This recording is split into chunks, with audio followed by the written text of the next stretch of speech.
We all remember that Thanksgiving night in 2009, the fire hydrant, the shattered glass, and the world's most famous marriage imploding in real time.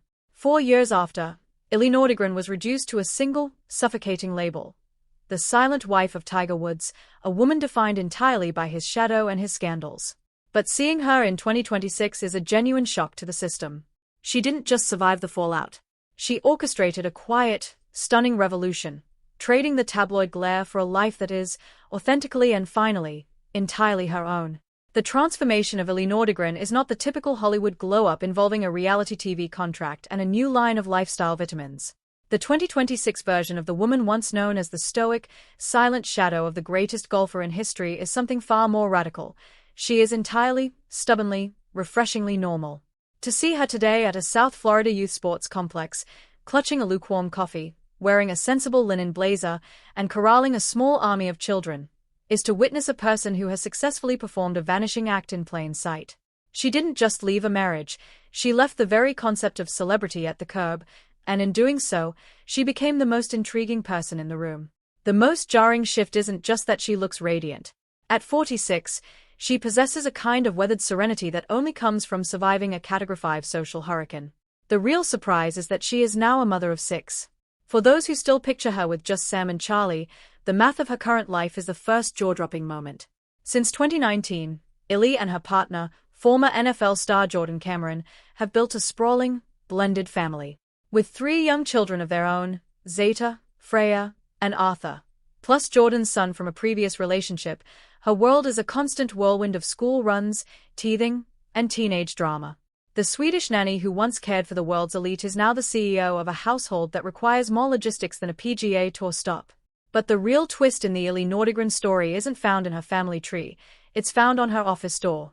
While the world waited for her to write a tell-all book or sit down with Oprah for a $20 million interview, Ellie was quietly sitting in a classroom at Rollins College. She didn't just get a degree to pass the time, she chased a calling. Today, she is a licensed mental health counselor with her own private practice, EN Therapy. The poetic irony is almost cinematic. The woman whose private trauma was dissected by every tabloid on the planet now spends her days helping others navigate their own emotional wreckage.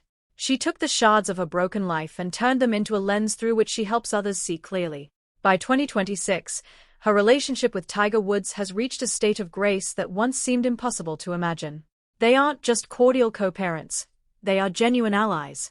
When Charlie Woods received his state championship ring earlier this year, there was Ellie, standing inches away from her ex-husband, laughing as if the fire hydrant and the scandals were a lifetime ago. This is the ultimate transformation. She refused to be a victim, and she refused to be a villain. She chose to be a healer. The woman we see today isn't Tiger's ex. She is a powerhouse mother, a dedicated therapist, and a woman who proved that the best way to handle a public explosion is to walk away from the blast zone and build a garden in the quiet space beyond. To truly grasp the magnitude of Ellie Nordegren's 2026 reality, one must look past the blonde hair and the serene Florida sunshine to the calculated, intellectual architecture of her independence. When the dust settled on the most expensive divorce in sports history, the world expected a cliché, a spree of revenge shopping, a series of high-profile flings with European aristocrats, or perhaps a permanent retreat to a private island in the Swedish archipelago. Instead, Ellie did something far more subversive. She went to school. And she didn't just enroll, she stayed for a decade. The twist in this story isn't that she stayed rich, it's that she became a scholar of the very human emotions that had once been weaponized against her by the global media machine. At Rollins College, she wasn't the ex-wife or tabloid fixture, she was a student of psychology. There is a profound irony in the fact that while paparazzi were literally climbing trees to get a blurry shot of her through a window, Ellie was sitting in a fluorescent-lit classroom studying the fight-or-flight response and the mechanics of trauma. By the time she stood at the graduation podium in 2014 as commencement speaker, finishing with a remarkable 3.96 GPA, she had effectively dismantled the scorned woman narrative and replaced it with the image of a woman who understood exactly why her life had imploded, and more importantly, how to build a foundation that no scandal could ever shake again. While her divorce settlement was estimated at $100 million, her true wealth in 2026 is her absolute autonomy. She didn't just buy a house, she built a fortress of privacy. She famously demolished a $12 million North Palm Beach mansion just to rebuild it from the ground up, a metaphor for her life that was lost on no one. Her career as a Licensed mental health counselor is the true masterpiece of her reconstruction. The woman who was once the most hunted prey of the shame industrial complex now spends 40 hours a week holding space for other people's pain. She turned her own experience of public humiliation into a professional credential, proving that the best way to handle trauma is to master the science of it. To truly understand the woman standing in the 2026 Florida sun, one must travel back to a time when Ellie Nordegren was not a household name but a quiet, strikingly beautiful student in Stockholm with a very different dream. Long before the private jets and the billion-dollar divorces, Ellie and her twin sister, Josephine, were working summer jobs at a local clothing store to fund their education. It was a life of simple Swedish sensibilities, clean lines, hard work, and an almost sacred devotion to privacy. The twist in this fairy tale didn't involve a glass slipper. It involved a job offer as a nanny for Swedish golfer Jesper Parnevik. It was this move to the United States that would inadvertently place her in the crosshairs of a sporting revolution. When she packed her bags for Florida, she wasn't looking for a billionaire, she was looking for a way to pay for her psychology textbooks. At the time, Tiger Woods was not just a golfer, he was a global deity, a corporate titan who seemed to exist on a different atmospheric plane than the rest of humanity.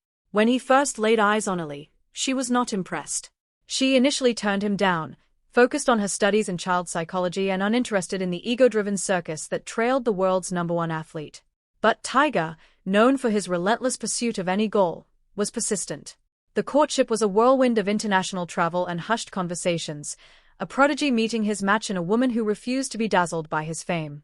As their relationship deepened in the early 2000s, the contrast between them was cinematic. Tiger was the American dream personified, dominant, historical, and electric, while Ellie was the Nordic calm, the grounding force who provided a sanctuary away from the cameras. She was the silent queen of the PGA Tour, a fixture in the gallery who never gave an interview and never sought the microphone. Friends from that era describe her as fiercely protective of their private bubble. The creative irony, of course, is that the very wall of privacy she helped Tiger build around their lives would eventually be the same wall that hid the secrets that would one day bring the entire structure crashing down. In the grand history of celebrity unions, few spectacles have matched the sheer opulence of October 5, 2004.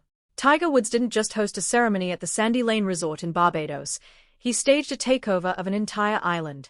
He spent a reported $1.5 million to rent the entire 112-room complex for over a week, chartered every helicopter on the island, and rented the only local boat company to ensure no paparazzi could approach by air or sea. Under a white netted pagoda decorated with 10,000 black roses flown in from around the globe, Ellie stood at the 19th hole of the Green Monkey Golf Course. At 24, she was the picture of effortless elegance in an off-white, sleeveless gown. The guest list included Michael Jordan, Charles Barkley, and Oprah Winfrey, all witnessing the union of a man who seemed invincible and a woman who seemed to be his perfect, stabilizing counterpart. The evening ended with Hootie and the Blowfish performing under a massive tent, and a fireworks display so spectacular it could be seen for miles along the Barbados coast. The most telling detail, however, was the name of the 155-foot luxury yacht where the couple spent their wedding night: privacy. It was a floating metaphor for the marriage they intended to build, shielded from the world, armored against scrutiny, entirely self-contained. She had no way of knowing that the very walls they built to keep the world out would eventually serve to keep a devastating series of secrets in. The collapse of the golden couple didn't happen over months. It happened in a few frantic minutes in the pre-dawn darkness of November 27, 2009. At 2:25 a.m., a black Cadillac Escalade lurched out of the driveway of the Woods Isleworth mansion, clipped a fire hydrant, and careered into a neighbor's tree. When police arrived, they